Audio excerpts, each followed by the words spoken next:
আর এই যে মেশিনগুলো দেখতে পাচ্ছ, এই একটা এটাতে তোমার আমুলের যে লস্যিটা হয় সেটা এই মেশিনে প্যাকেজিং হয় আর কি। আর এই ভিতরে তোমার স্টোর রুম, এটার ভিতরে স্টোর করে রাখে সব আমুলের দুধ, লস্যি। লোক মদ খেয়ে গেটের সামনে বসেছিল সকালবেলায়, টাল খাচ্ছে মদ খেয়ে পুরো। নাইলে রাত রাত্রে হয়তো ওভারলোড হয়ে guys. Welcome back to my channel. আর ডিউটিতে যাওয়ার জন্য এখন বেরিয়ে পড়ছি। আর স্টেশন এখন অনেকটা দূরে, জাস্ট বাড়ি থেকে বেরোলাম। এখন স্টেশনে কিন্তু পৌঁছাতে হবে। আর তারপর ডিউটি থেকে আবার রওনা। তো টাইম হয়ে গেছে 5:30, আর স্টেশন এখনও প্রায় 3 কিলোমিটার বাকি। তাড়াতাড়ি করে স্টেশন পৌঁছাতে হবে, সাইকেল ক্যারেজ করে তারপর আবার স্টেশনে উঠতে হবে। তখন আবার সঞ্জুকে ফোন করতে হবে, সঞ্জু আসছে কিনা। রাস্তাতে তো লোকজনই নেই, 2-1 জন দাঁড়িয়ে আছে, আর সবাই মর্নিং ওয়াকে বেরিয়েছে। তো চলুন এখন স্টেশনে পৌঁছাই। চলে এসেছি গ্যারেজে, সাইকেল এখন একটু করে রেখে দেবো।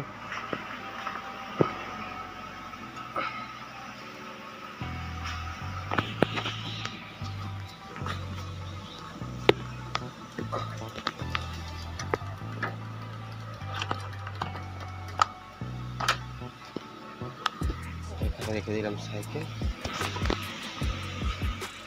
তো চলে এসেছি স্টেশনে, আর সাইকেলও রেখে দিয়েছি গ্যারেজে। আর এখন ওভারব্রিজের উপর গিয়ে কিছু সময় দাঁড়াবো। তারপর সঞ্জুকে ফোন করলাম, সঞ্জু তো ফোন তোলেনি, দেখি আবারও ফোন করতে হবে। এখন ওভারব্রিজের উপর গিয়ে কিছু সময় দাঁড়িয়ে থাকি। তো ওভারব্রিজের উপর এই জন্য দাঁড়াই, সকালবেলা একটা ঠান্ডা ঠান্ডা হাওয়া দেয়, যার কারণে ওভারব্রিজে এসে দাঁড়িয়ে থাকি। তো যে ঘেমে যায় সাইকেল চালাতে সেটা আবার ঠিক হয়ে যায়। আর ওভারব্রিজের উপর থেকে তোমার সানরাইজটাও দেখতে অসাধারণ লাগে। ভিউটা দেখো জাস্ট, হাবড়া স্টেশন ওভারব্রিজের উপর থেকে অসাধারণ লাগছে আকাশটা।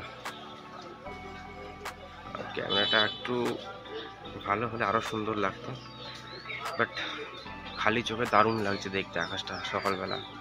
তো ট্রেনও চলে এসছে এখন, 5:53, 5:50 গাড়ি, রেগুলার 53তেই আসে। আর এই ট্রেন দত্তপুর গিয়ে পৌঁছাবে তোমার 6:16, 18, 20 এরকম টাইমে পৌঁছায়। তো চলুন এখন ট্রেনে উঠে পড়ি। আর আমার গেটটা ঠিক এইখানে পড়বে।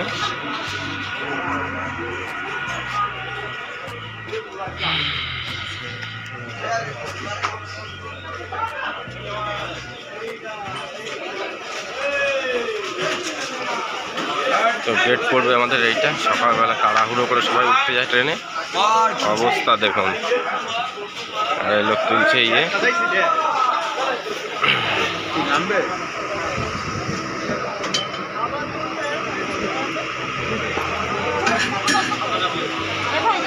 সকালবেলার ভিড়, এত সকালে পায় কোথায়? যারা খায় তারা এমনি জোগাড় করে, এত সকালে পাওয়া যায়? স্টকে থাকে ওদের কাছে, স্টক করে কি দেয়।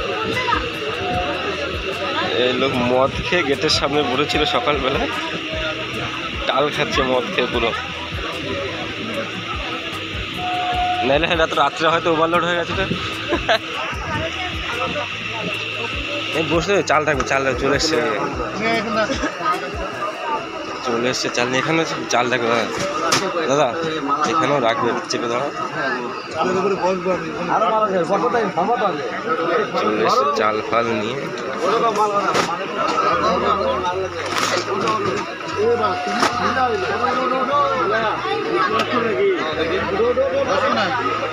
সকালবেলায় লোড হয়ে গেছে পুরো।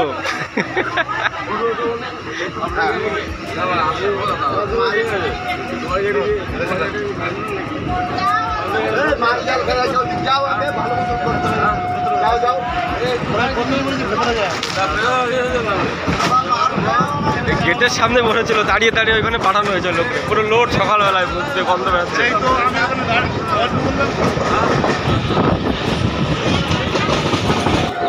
তো আজ একটু তাড়াতাড়ি নামিয়ে দিয়েছে, 6:13-তে নামিয়ে দিয়েছে দত্তপুর স্টেশনে। আর শোনা যাচ্ছে যে অপশনটা করে নাকি এসির লোক দাঁড়াবে 15 তারিখ থেকে। তো সঠিক খবরটা তো জানা যাচ্ছে না। আর এখন অফিসের দিকে যেতে হবে, কোম্পানির দিকে আস্তে আস্তে হেঁটে। আর আজকে আমি একাই আছি, আর কেউ নেই সাথে। এটাই হচ্ছে আমার কোম্পানি, মানে কাজ করি আর কি আমি এখানে, আমুল মিল্কে। তো চলুন এখন নাম এন্ট্রি করে ভিতরে যেতে হবে। আর এই যে মেশিনগুলো দেখতে পাচ্ছ, এই একটা এটাতে তোমার আমুলের যে লস্যিটা হয় সেটা এই মেশিনে প্যাকেজিং হয় আর কি। আর এই ভিতরে তোমার স্টোর রুম, এটার ভিতরে স্টোর করে রাখে সব আমুলের দুধ, লস্যি। সব এখানে এখানে সব স্টোর করে রাখা যায়। রুমটা অনেকটা বড় আর ভিতরে পুরো -ডিগ্রি টেম্পারেচার। তো এখানেই করতে হয় কাজ। তো এটা হচ্ছে তোমার কোম্পানির বাইরের সাইড, মানে ফ্রন্ট সাইড এইটা।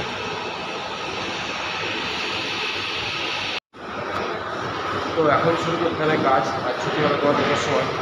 এখন কাজ শুরু করে দিচ্ছি আবার 2টার সময়। আর টাইম হয়ে গেছে 2:26, আর ট্রেন আছে আপনার এখন বারাসাত স্টেশন থেকে ছেড়েছে। তো চলুন এখন যাবো বাড়ির থেকে। তো ডিউটি থেকে ছুটি হয়ে গেছে, ট্রেনও চলে এসছে।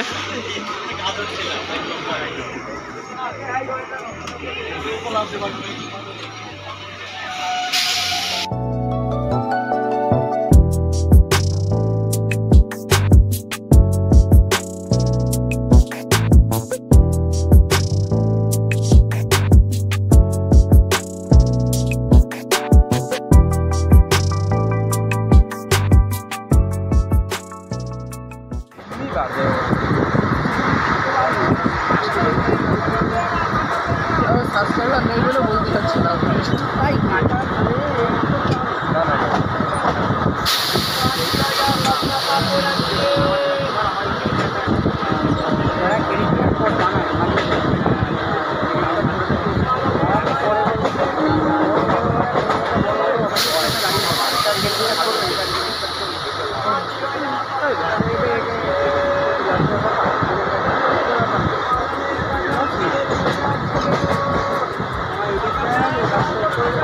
তো চলে এসেছি বাড়িতে, আর বাড়িতে এসে স্নান করে ফ্রেশ হয়ে নিয়েছি, আর এখন একটু রেস্ট নেব। তো ভিডিওটাকে এখানেই শেষ করছি, দেখা হচ্ছে আবার কালকের ভিডিওতে। আর ভিডিওটা আপনাদের কেমন লাগলো অবশ্যই জানাবেন, আর চ্যানেলটিকে সাবস্ক্রাইব করে রাখবেন। তো চলুন দেখা হচ্ছে আবার কালকের ব্লগে।